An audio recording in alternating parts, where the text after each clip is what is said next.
Today we're going to talk about dreams. Kind of.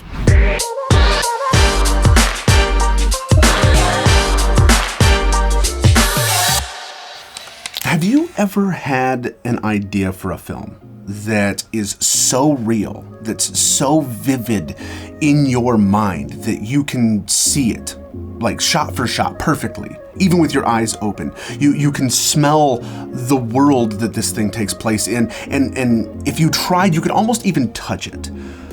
But you can't get it out of your head. You can't write it onto a piece of paper for a script. You can't visualize it enough to put together a quality storyboard. You can't explain it in a way that's good enough for the people that you're working with or the actors that you want to portray it to really pull off the vision that you have. And no matter how hard you try, what's in here doesn't come out or can't come out. It's actually a really common problem or a common issue. There is a very practical way, a very practical solution by which we can take those creative ideas and bring them to life in the real world, and people do it all the time.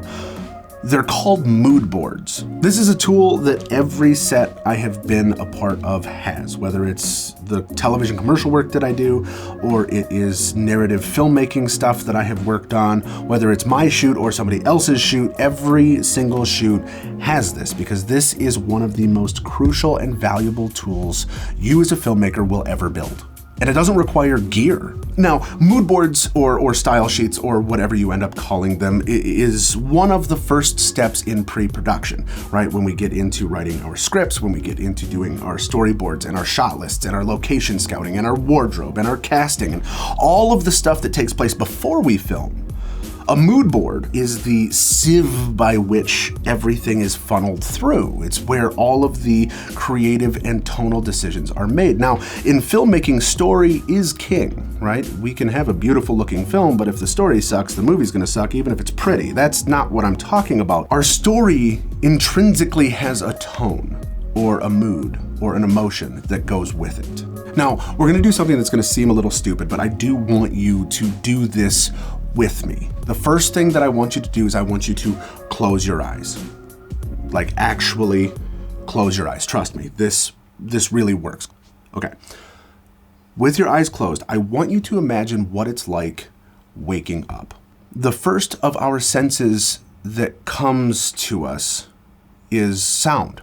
Right? Whether it's the sound of your alarm clock going off in the morning, it's the sound of your significant other getting up out of bed, but whatever it is, the sound is the first thing that we hear. Once we have that sound that's kind of slowly bringing us into the world, we start to open our eyes. But before our eyes really can focus on anything, we really just start to kind of see shapes and blurs and colors, right? Especially if you're somebody who needs some glasses or contacts or whatnot, you're really going to just start to see the colors of the world around you. And then as your eyes begin to focus, that's when we start to see the light, and the light coming in and shaping the environment in the room around us. And then of course, once we are fully awake is then when we start to see the world as it is.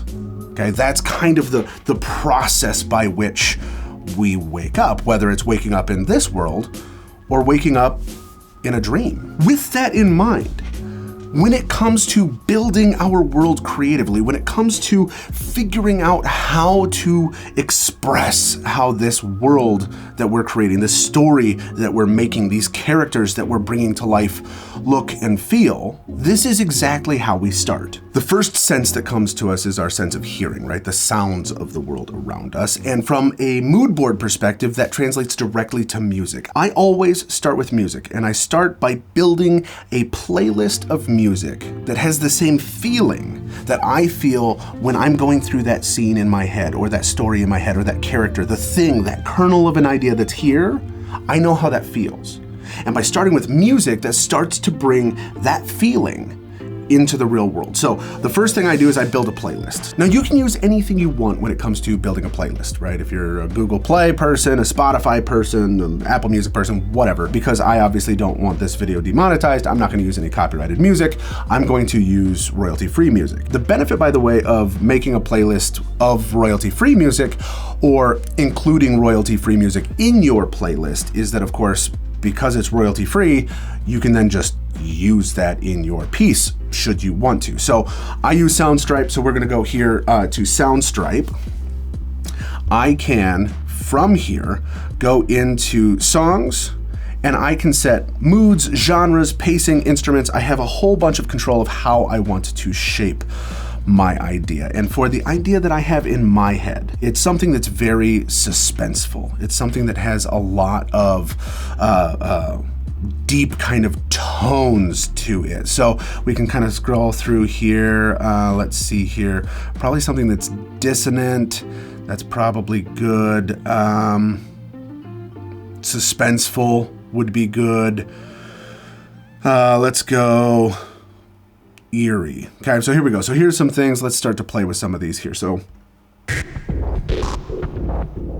whoa.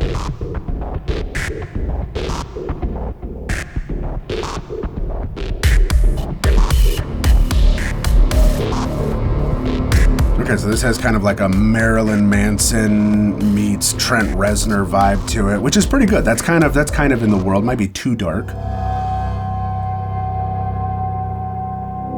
Terrifying.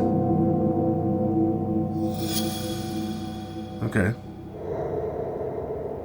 So this definitely goes kind of more into like the creep factor, the haunted house kind of vibe, but it still definitely has...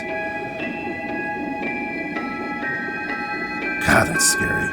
A cool tone to it, but moving on, we'll go to the next one here.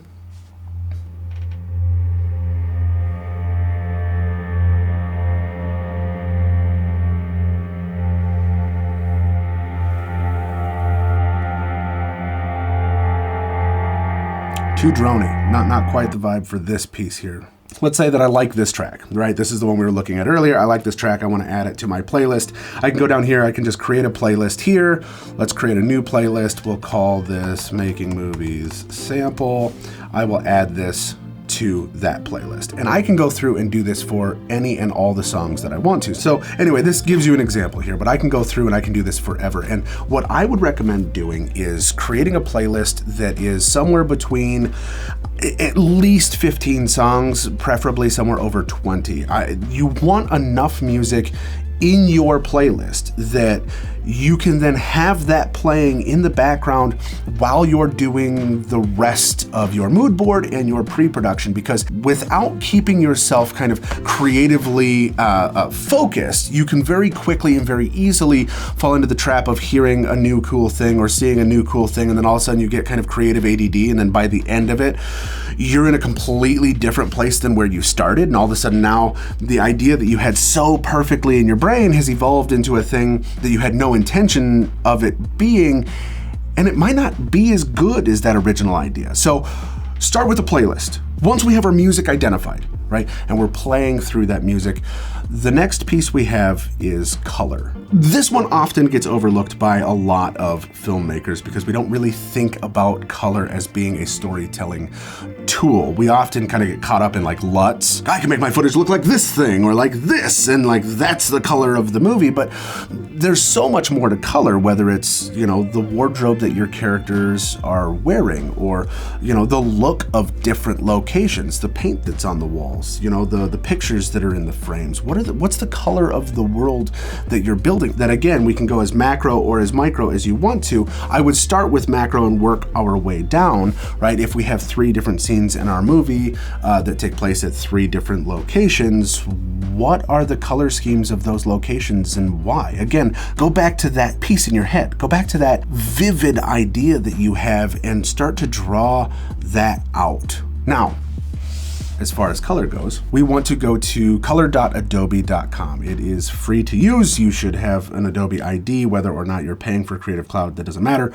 You don't have to pay for it. It's completely free to use, but you can save it and do other cool things with an Adobe ID. And there are a couple of ways that we can use this. The first tool we have is Explore. With the Explore feature, I can go in and I can search for things based on moods and tones. So for this idea that I have, I'd be interested to see if I type in David Fincher, what comes up.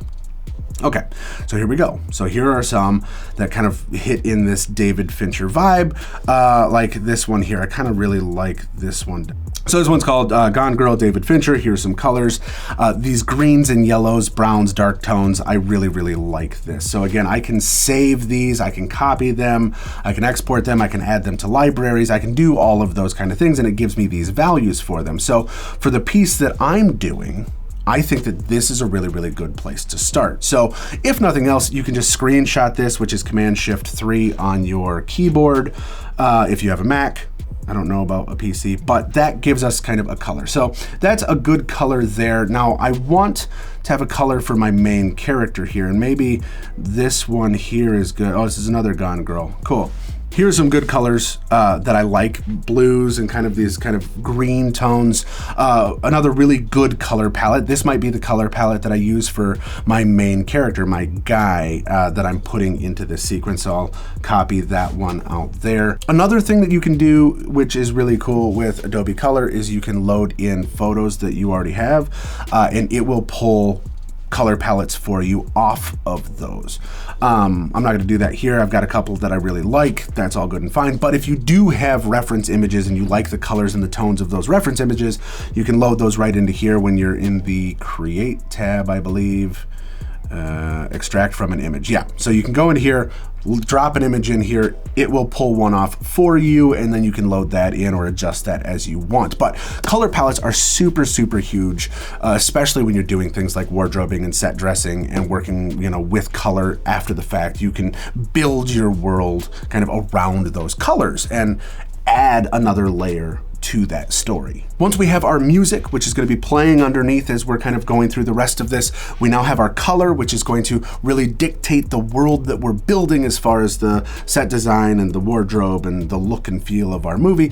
Now we get into lighting. Again, going back to that we're waking up from a dream analogy, and lighting again has so much to do with how things feel. So when it comes to that, I strongly recommend that you look at portrait photography. Portrait photography is some of the best inspiration that I have found for getting cool lighting ideas. Now, you don't have to use portrait photography as your lighting examples, but you can do some really cool things in portraitures that aren't as easy to do in narrative film, and so it's a thing that I strongly recommend people do because it's gonna just make it easier to visualize certain things, especially when it comes to how we understand characters.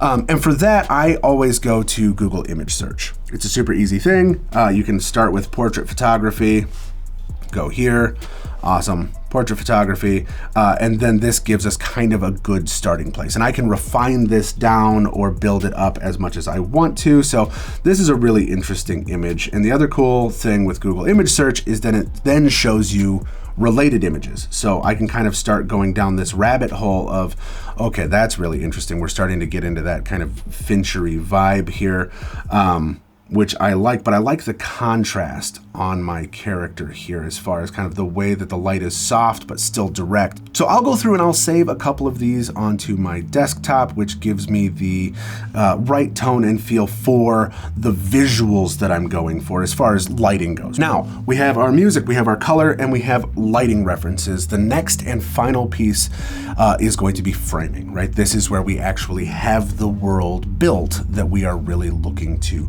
capture. So there are so many incredible films and TV shows and filmmakers and storytellers that have come before us that we should and can use as inspiration for the work that we're doing. Find incredible TV shows, find incredible movies, whether they're indie stuff that you find on YouTube or they're major Hollywood motion pictures. Find really cool pieces that fit the narrative tone of the idea that you have in your your head and screenshot those frame references, right? Whether they're whole scenes or certain select scenes from different movies or music videos or TV shows, it doesn't matter. Get as many reference images as you can. The reason for that is because you're going to start to see an image system or a visual language start to develop the more that you pick and pull from. And then when it comes to you making your storyboards, right, your shot list, your script, we now have a model by which, a proven model by which people have gone and captured the same tone, the same look, the same feeling that we're going after, and have done it extremely well. You can find tons of scenes of tons of movies online. You can also, of course, rent the movies and stream the movies or do whatever you want, but screenshot as many of those as you can. Build a folder of those things. Again, whether it's by location or scene or actor or movie or whatnot, build that entirely. Make that as much as you can. And then for me, I then take all of that information, with the exception of music, obviously, and print it. And I will put it up on a board so I can see my reference shots. I can see my lighting inspirations. I can see my color palettes. And then I'm playing that music underneath. And now all of a sudden, the idea that's in my head has started in a very real way to come out into the world. I can feel it through the music. I can see it in the color. I see my characters in the lighting references that I've pulled, and I see my movie begin to develop in all of the reference shots that I have pulled from the other movies and TV shows that fit that narrative tone and style. And now, with all of that information, I can go through and begin to extract the details of my story out. And the more you build out your mood board, the more all of that stuff is going to be very refined and very specific and very, very real. Having a mood board like this is going to inform all of the departments. It's going to inform costuming, wardrobe, hair, makeup, set design, your camera department, your grip department, lighting. All of those departments are going to benefit immensely from having this kind of information, even if all of those departments are just you. Getting these ideas from here out into the real world is going to help make better films every time. And that's it. I hope you found this helpful. And if you did, do me a favor, give this video a like, share it with a friend. If you want to see more stuff like this, hit subscribe and the bell icon. And as always, I will see you in the next episode.